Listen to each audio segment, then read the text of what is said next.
Tengo buenas y malas noticias para decirles. ¿Prefieren las buenas o prefieren las malas primero? Las malas, dicen. Escuché malas, ¿no? Sonó más fuerte.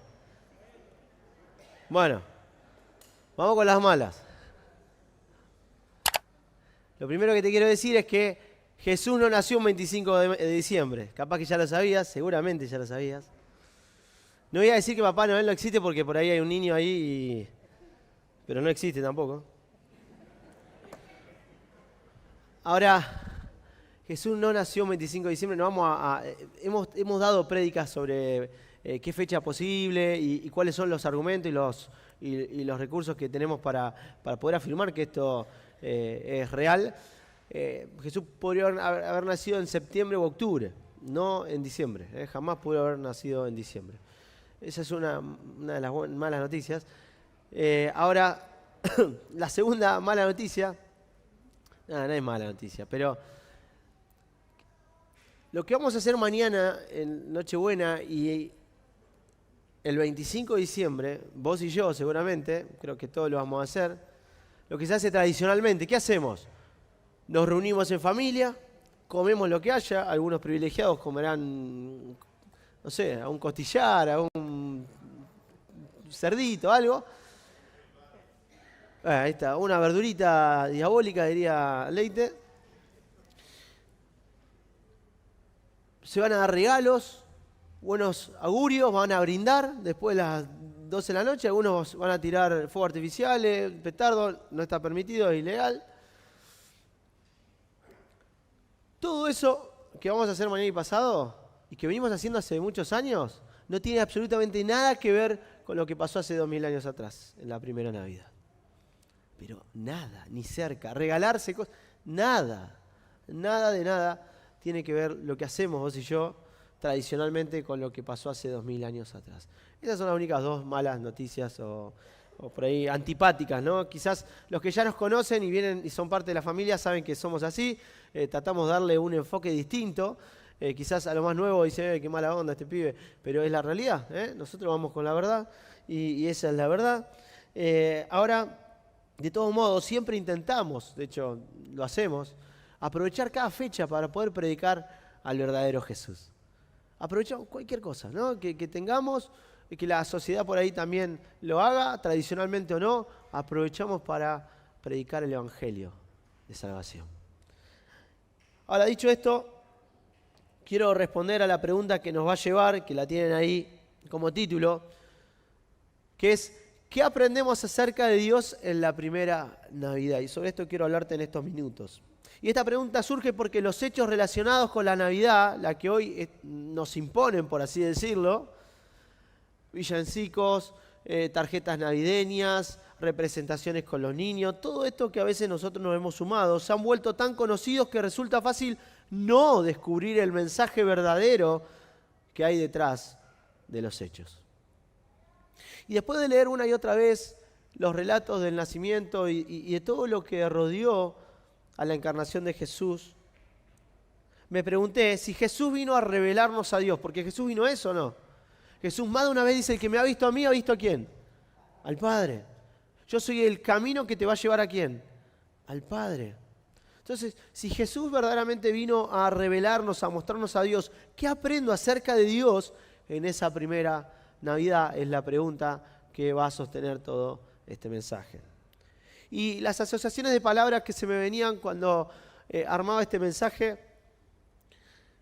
por ahí algunas me generaron alguna contradicción. Son 4 palabras y sobre esto vamos a charlar. La primera palabra que se venía cuando leía los relatos bíblicos sobre la Navidad es humilde. La segunda palabra que se me venía a la mente era accesible. La tercera palabra que se venía y que puede generarte un poco de ruido es perdedor. Y la cuarta palabra es valiente. Y quiero desarrollar cada uno de estos puntos brevemente. Pero en Lucas capítulo 2, versículo 1 van a tener ahí en la pantalla, ¿se lee algo? Bueno. Si no me escuchan. Lucas 2, del 1 en adelante dice, en esos días Augusto, el emperador de Roma, decretó que se hiciera un censo en todo el imperio romano. Este fue el primer censo que se hizo cuando Cirenio era gobernador de Siria. Todos regresaron a los pueblos de sus antepasados a fin de inscribirse para el censo. Como José era descendiente del rey David, tuvo que ir a Belén de Judea, el antiguo hogar de David. Viajó hacia allí desde la aldea de Nazaret de Galilea. Llevó consigo a María, su prometida, quien estaba embarazada. Mientras estaba allí, llegó el momento para que naciera el bebé. María dio a luz a su primer hijo varón. Lo envolvió en tiras de telas y lo acostó en un pesebre, porque no había alojamiento disponible para ellos. Hasta ahí la lectura. Ahora, antes de Jesús, casi ningún autor pagano había utilizado humilde como un cumplido. No se podía relacionar un Dios con la humildad, nada que ver. Si vemos los relatos de los griegos, de los romanos, los dioses, ¿cómo eran? ¿Eran humildes? No, eran poderosos, eran vigorosos, eran fuertes, eran violentos, eran soberbios, nada que ver. Pero con Jesús algo se rompe. Los acontecimientos de la Navidad apuntan de forma inexorable hacia que aparezca esta contradicción. Un Dios, pero un Dios humilde. El Dios que vino a la tierra no vino como un torbellino violento ni con un fuego devorador, no. Vino en forma de un niño. De manera inimaginable, el hacedor de todas las cosas se fue haciendo más y más pequeño. Tan pequeño como un óvulo, que se iría dividiendo y subdividiendo hasta llegar a ser un feto, creciendo en el vientre de una pequeña adolescente. Esa es la forma en que Dios irrumpió en este mundo. Pablo en la carta a los Filipenses lo diría en el capítulo 2, y se despojó a sí mismo. Y tomó forma de hombre. Se humilló a sí mismo. Ahora, cuando pensamos en un nacimiento de un rey, porque Jesús era un rey que estaba naciendo, vos y yo seguramente, ¿qué imaginamos? Nace un rey. ¿Dónde va a nacer un rey? ¿Dónde lo van a poner a un rey? Al hijo de la realeza, al sucesor de la corona. Los mejores centros de atención, ¿no? Con el mejor doctor que haya, con todas las comodidades habidas y por haber, tal vez con una pequeña coronita chiquitita, no sé, digo yo. Un carruaje para que desfile después de nacer y que vean, ahí va el sucesor, el futuro rey. Tal vez algunos contemporáneos de Isaías pensaron en todo este esplendor cuando escucharon por primera vez la promesa, lo leía recién Marcela. Tal vez ellos pensaron, va a venir el rey, ¿cómo vendrá el rey? Tal vez algunos con nostalgia, pasado el tiempo de Salomón, pensaban, tal vez sea como cuando fue Salomón, que el rey hizo que las piedras parecieran como plata, ¿no? De tanto dinero, de tanto esplendor que había en el reino. Tal vez este rey vendría con un esplendor de semejante magnitud. Pero el Mesías que se presentó, sin embargo, se revestía de una clase de gloria distinta, la gloria de la humildad. El Dios que vociferaba, que daba órdenes a imperios, a ejércitos como peones en un tablero, ese mismo Dios se presentó en Palestina como un niño que ni hablaba, ni podía comer comida sólida, que ni podía controlar su vejiga. Era un bebé. Que dependía de una pareja de adolescentes para tener un techo, para tener alimento, para tener amor. ¿Se pusieron a pensar eso? Porque José y María eran adolescentes. La visita de Dios a la tierra se dio en condiciones muy especiales, sin ayudantes, sin disponer un lugar donde colocar al recién nacido, excepto un pesebre. ¿Para qué se usaba el pesebre? ¿Para qué se usaba? Ahí comían los animales. Ahí fue depositado el Creador, el Rey de Reyes, el Señor de Señores. Dios hecho hombre. En realidad, el acontecimiento que dividió la historia y nuestros calendarios en dos partes quizás tuvo más testigos de insectos, de animales que de seres humanos. Pero por un instante el cielo se iluminó. Y Lucas capítulo 2, versículo 8 dice esto. Esa noche había unos pastores en los campos cercanos que estaban cuidando sus rebaños de ovejas. De repente apareció entre ellos un ángel del Señor y el resplandor de la gloria del Señor los rodeó.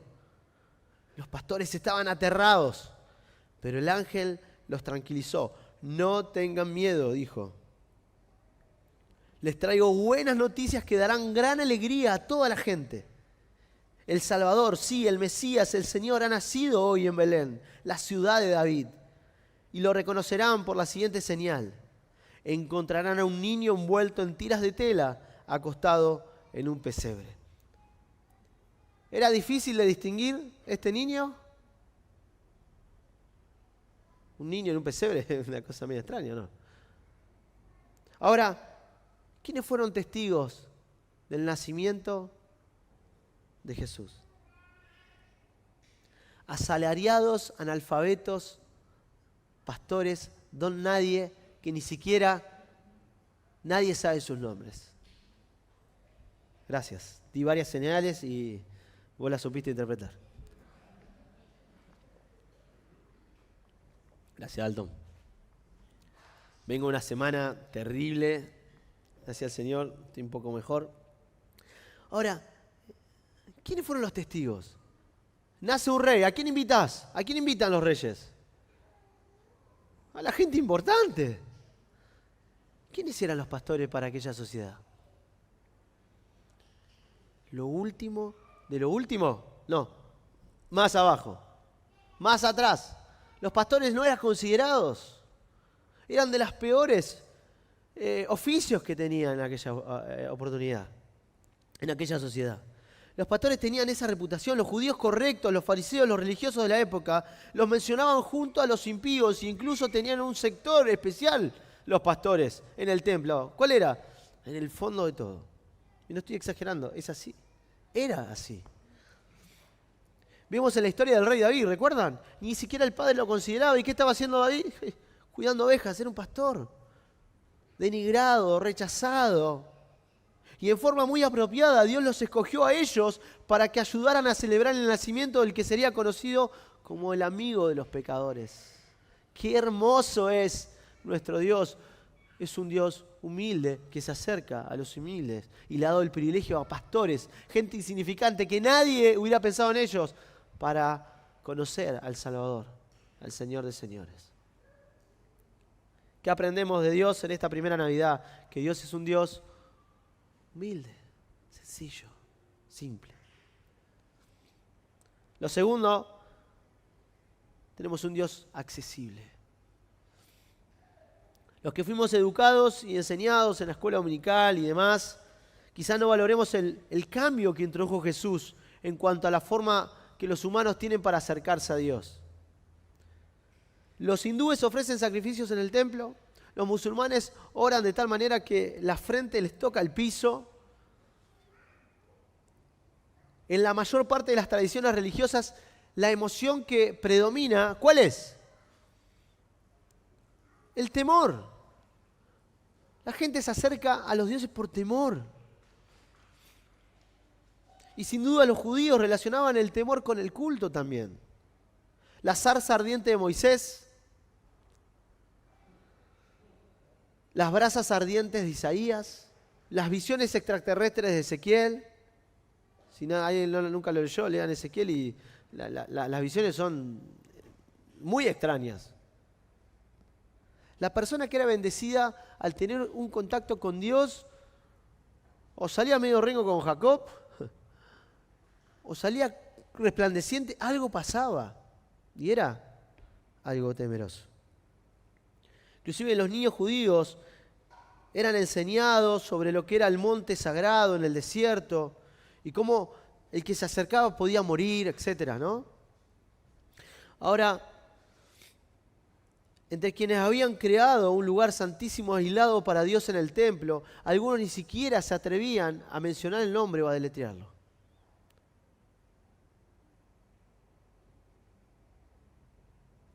Dios se presentó en forma sorprendente como un niño en un pesebre.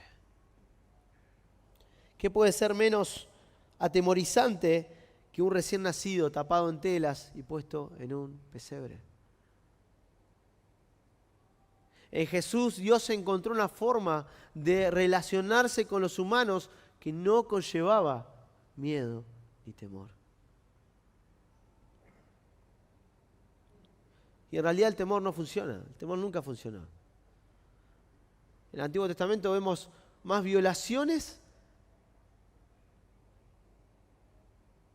que cumplimientos. Se necesitaba un nuevo enfoque, un nuevo pacto.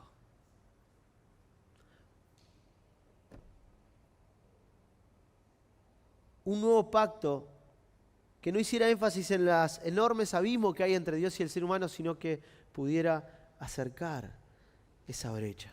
Y esa brecha solamente se pudo acercar a través de Jesucristo. Dios hecho hombre, generando un puente entre Dios y la humanidad.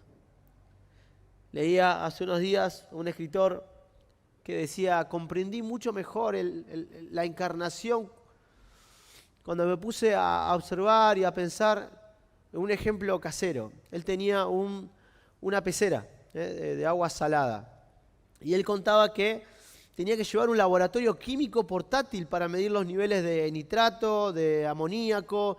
Ese mismo aparato bombeaba vitaminas, antibióticos, drogas de sulfatas y suficientes enzimas como para que creciera inclusive una piedra.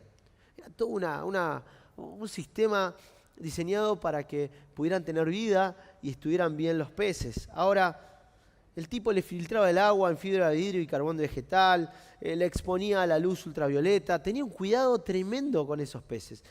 Y él pensaba: la gente que me ve debe pensar que estos peces deben estar sumamente agradecidos conmigo por todo el esfuerzo que yo le pongo. ¿Alguien tuvo alguna vez alguna pecera?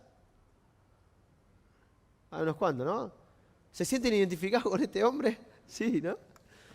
Hay que tener un cuidado. Nosotros tuvimos en mi casa, me acuerdo, 2 días, se murieron todos. Un desastre, mal, ¿no? Frustración total. Yo era chiquitito. Pero este tipo los mantenía bien y dice: la gente debe pensar que estos peces están sumamente agradecidos. Y él decía, pero no era así. Cada vez que él se acercaba y en la pecera se veía la sombra, los peces se escondían rápido a algunas piedras, a algunas algas. Tenían un terror bárbaro este tipo. Y eso que levantaba la tapa 3 veces al día en el horario fijo para darle alimento. Y cada vez que él se acercaba, era terror en esa pecera.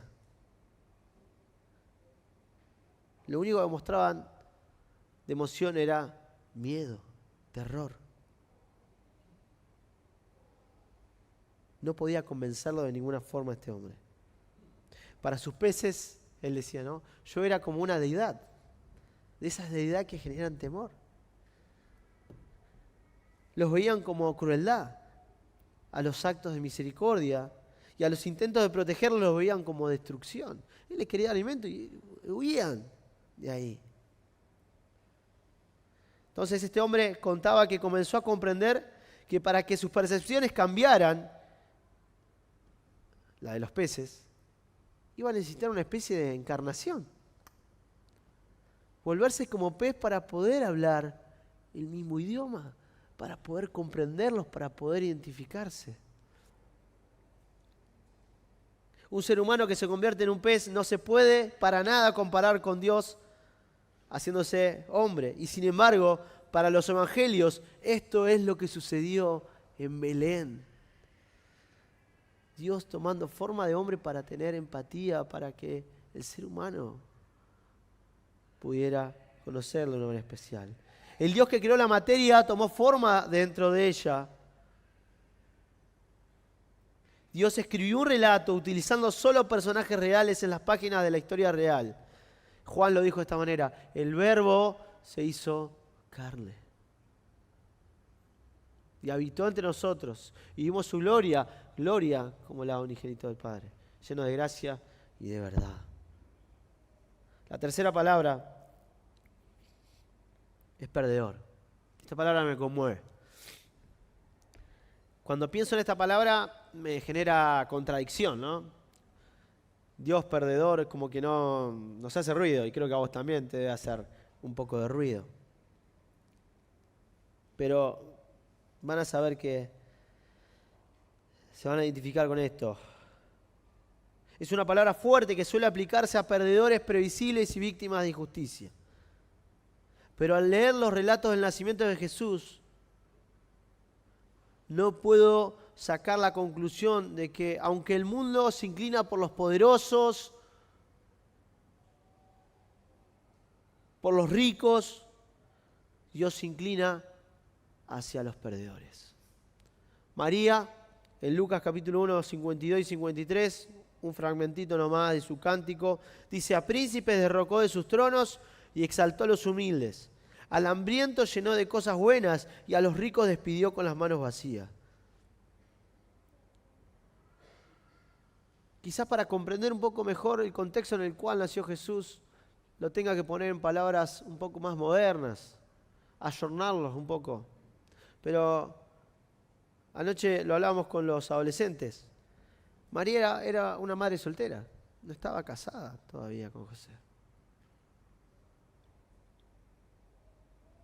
Sin hogar, se vio obligada a buscar techo cuando se encontraba de viaje para ir a pagar los fuertes impuestos de un imperio opresor, colonial, que oprimía a estos habitantes de aquel lugar. Vivía en un país que se estaba recuperando de violentas guerras civiles y todavía había algunas turbulencias, como pueden ser países como Libia, como Siria, como alguno de África que está medio ahí tambaleando.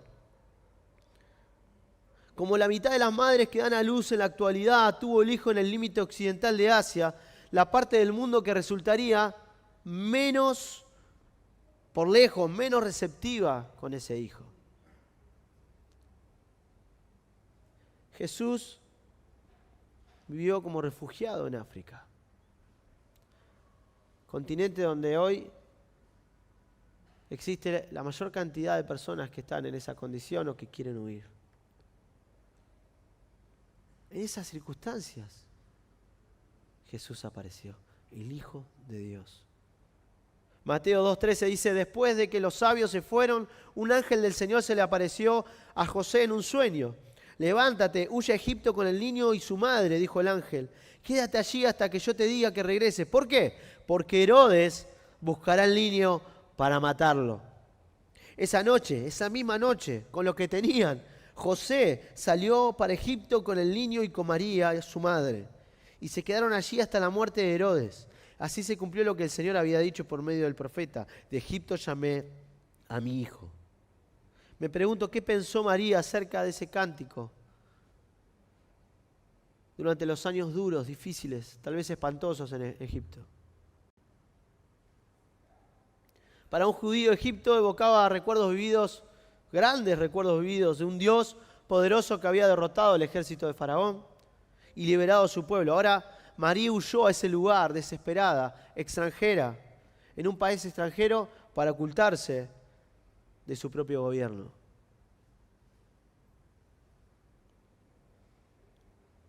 Tal vez María pensaba en su corazón, porque María guardaba muchas cosas en su corazón. Tal vez se preguntaba, ¿podría acaso su hijo perseguido, fugitivo, desamparado, perseguido, llenar las expectativas de su pueblo?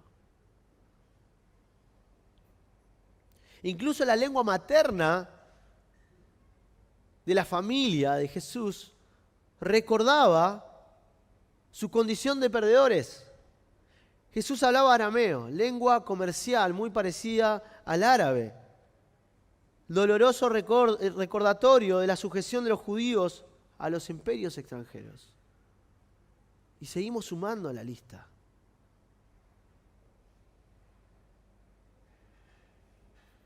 Ahora aparecen unos sabios estudiosos de las estrellas. Se acercaron y cualquier destinatario cuando venía, lo primero que hacía iba al gobernador, a los reyes, al emperador, se acercó y le dijo, mirá, estamos buscando a un niño así, es el rey. Ah, mira vos, no sabía nada, Herodes. Después tirame data, tirame las coordenadas, que lo quería saludar también. Y estos cuando ven al niño en las condiciones en las que estaba, tan desprotegido, tan vulnerable, los sabios deciden desobedecer. Y tienen un acto de desobediencia civil, porque era obligación. Si el gobernante te decía algo, tenías que cumplirlo. Ellos fueron para el otro lado. Se opusieron a los poderosos para acercarse a los perdedores, para acercarse a los vulnerables, a los necesitados, a los más débiles. Y en su periodo de crecimiento, la sensibilidad de Jesús se vio sobre todo afectada por los pobres, los desamparados, los oprimidos, en otras palabras, por los perdedores. Pero Dios quiso que Jesús naciera bajo estas circunstancias.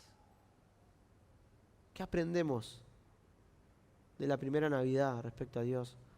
Es que Dios es un Dios que está cercano y está favorable a los perdedores, a los débiles, a los humildes. Y por último, valiente. En 1993 surgió una noticia acerca de aparece el Mesías, Estados Unidos, Nueva York, Brooklyn. Un rabino, que capaz que le suena familiar porque el presidente de esta nación, Javier Milei, fue a visitar, no sé si vieron las noticias hace un tiempito, fue a Estados Unidos, fue a Nueva York, a la tumba de un rabino, ¿recuerdan? Bueno, en 1993, me acuerdo yo, no me acuerdo nada, no, era muy chiquito. Pero en 1993 salió la noticia, aparece el Mesías, ¿no? Todos convulsionados y eran los judíos en Brooklyn, los judíos hasídicos Lubavitch. Ahora, la noticia de este rabino se había propagado y había tenido un ataque cardíaco y se iba a presentar nuevamente en público. Y se corre la noticia entre los judíos y empiezan a volar, a correr hacia el lugar, la sinagoga donde él se encontraba generalmente para orar. Explotaba el lugar, parecía el madre de los estadios el sábado pasado. No, mentira. Ahora, parecía un estadio de fútbol, dicen yo no estuve ahí, pero decía que parecía un estadio de fútbol en vez de un lugar de oración. Estaban desesperados porque querían ver a ese rabino, el cual ellos decían que el Mesías estaba en él. Llegaron al lugar, algunos se pusieron en las columnas para que entrara más gente. Había mucha euforia en ese lugar. Y el rabino tenía 91 años y había sufrido ese ataque cardíaco. Y cuando se abre el telón, aparece el rabino. Gracias, estoy dando más señales todavía. Y bien, gracias. No saben cómo estoy, realmente terrible. Ahora, aparece el rabino.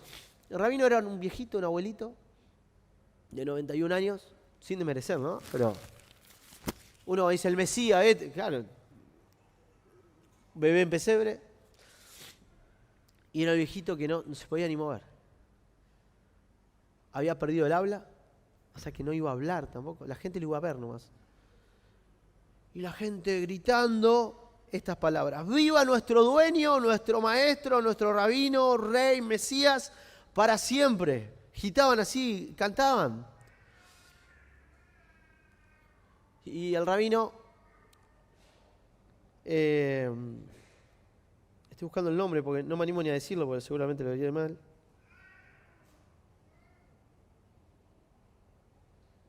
Schneerson, Mendel Schneerson, el primer nombre se los dejo para medio difícil. Ahora, todos gritando, y el tipo se cierra el telón. Pero la gente estaba loca, cantaba, y la gente no es que se fue triste por ese pequeño gesto nomás. La gente estaba re contenta porque había visto al rabino nuevamente. Cuando yo escucho esta noticia y la leo, me empiezo a reír, la verdad que parece cómico, ¿no? Pero cuando pienso en esto, automáticamente dije, tal vez este fue el sentido o el sentir de muchos que conocieron a Jesús en el primer siglo.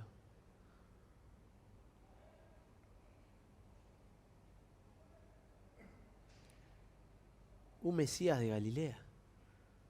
Nosotros no entendemos, pero, y no quiero dar ningún barrio ni nada, pero Galilea era lo más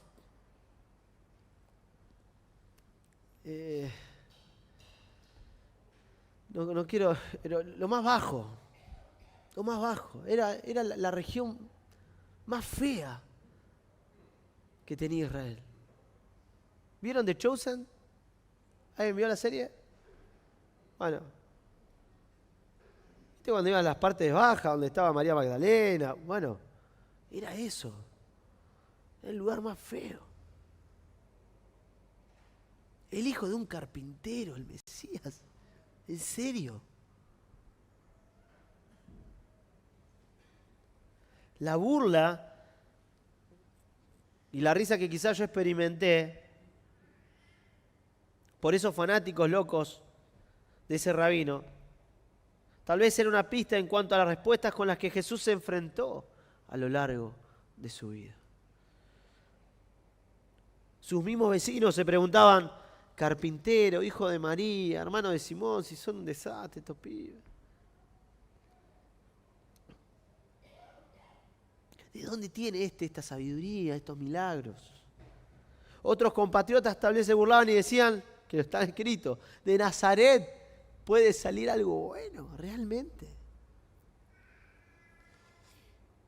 Su propia familia trataba de recluirlo porque pensaban que estaba loco. Los expertos religiosos trataron de matarlo una y otra vez. El pueblo común y corriente a veces decía, este está endemoniado, tiene demonio, está fuera de sí. Pero a veces decía, es el rey, vamos a coronarlo a la fuerza. Fue muy valiente de parte de Dios dejar de lado el poder y la gloria para ocupar un lugar entre los seres humanos, que lo recibieron con la misma mezcla de altivez y escepticismo que sentí yo cuando leí esta noticia sobre este rabino en Brooklyn. Hizo falta mucho valor para bajar a un planeta conocido por su cruel violencia, una raza conocida por rechazar a sus propios profetas. ¿Qué hubiera podido hacer Dios más temerario que esto? La primera noche en Belén también exigió valor. ¿Cómo se sintió Dios al ver a su hijo saliendo de su madre, el vientre, lleno de sangre, saliendo a un mundo tan duro, tan violento, tan fuerte? Si nos pasa a nosotros, ¿no?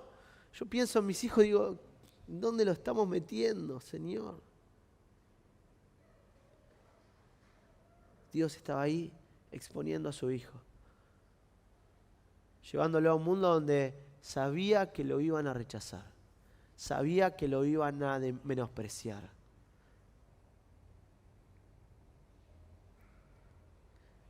Con esto termino. Leí 2 versos de canciones de villancicos para este mensaje. Y uno decía esto: el pequeño Señor Jesús no llora. Eso dice una canción. Y me parece que es una versión distinta a la que ocurrió en Belén, ¿no? Porque todos los niños, todos los bebés lloran, ¿no? Es un buen sinónimo, un buen gesto que llore. Cuando no llora, ahí. Ay, pero cuando llora, Jesús lloró. Me imagino que Jesús lloró.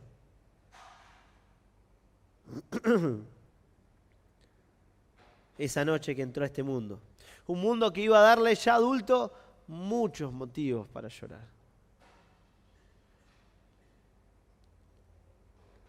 Y el segundo verso que leí es de una canción que se llama Pequeña Ciudad de Belén, el cual me parece que da un verdadero sentido a lo que pasó 2000 años atrás y dice así: las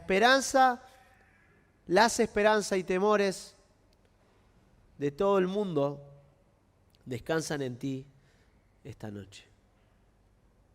Las esperanzas y los temores de todo el mundo descansan en ti esta noche.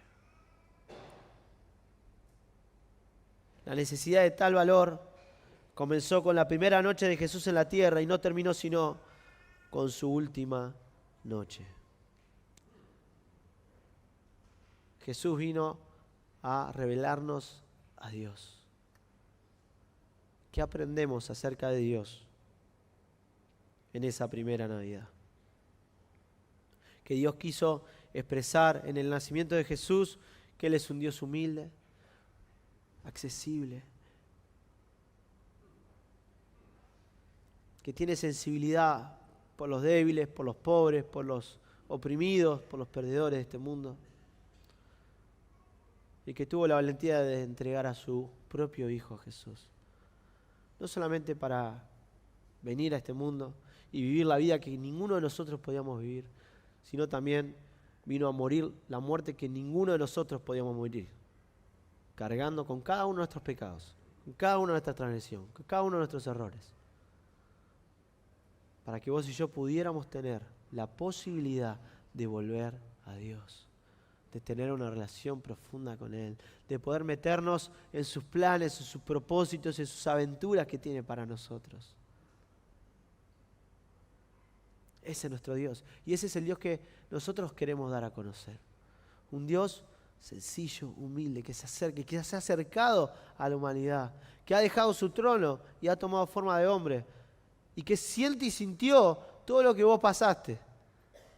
Que sabe cuando vos estás sufriendo lo que es sufrir, lo que es ser traicionado, lo que es ser menospreciado, dejado de lado. Él sabe todo eso. Y Él lo vivió. Y Él murió en la cruz para que nosotros podamos hoy tener paz y esperanza. Jesús es el camino, la verdad y la vida. Nadie puede acercarse a Dios si no es por medio de Él. Y esa es la verdad. Y esa es la realidad de esta Navidad. Es Jesús. Es el Hijo de Dios. Que te invita día a día a ser parte de su equipo, de su reino, de su cuerpo, para poder experimentar lo que nada de este mundo te va a dar. Nada de este mundo te va a dar.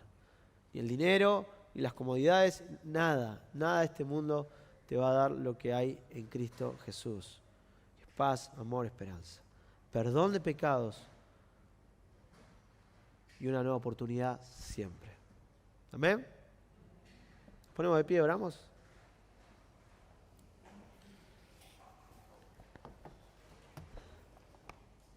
Señor y Padre nuestro, te damos gracias por la oportunidad que nos das de reunirnos en tu nombre, de cantarte alabanzas, de expresarte a través de todo lo que hacemos en las reuniones, nuestra gratitud, nuestra adoración, nuestra condición de hijos y gracias, Señor. Realmente gracias te damos porque vos nos has amado con amor eterno, Señor, y lo leíamos recién. Te hiciste hombre. Wow.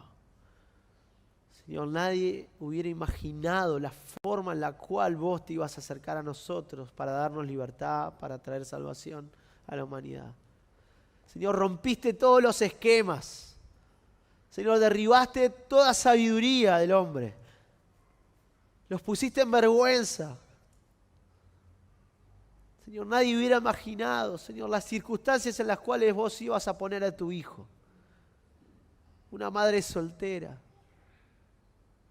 expuesta a la vergüenza de la sociedad. Un hijo refugiado en África, fugitivo de los gobernantes de turno.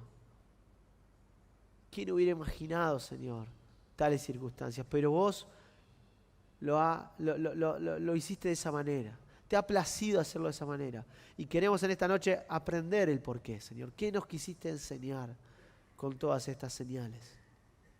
Señor, queremos ser una iglesia que sabe interpretar tu palabra, tus señales, y no solamente intelectualmente, sino que las abraza para poder vivirlas día a día.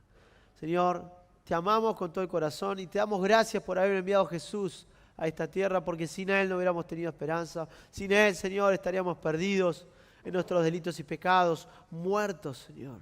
Pero gracias a vos que lo entregaste, Señor, para vivir la vida que no podíamos vivir, morir esa muerte que no podíamos morir, cargando cada uno de nuestros pecados, Señor. Y el sacrificio fue tan perfecto que vos lo resucitaste el tercer día.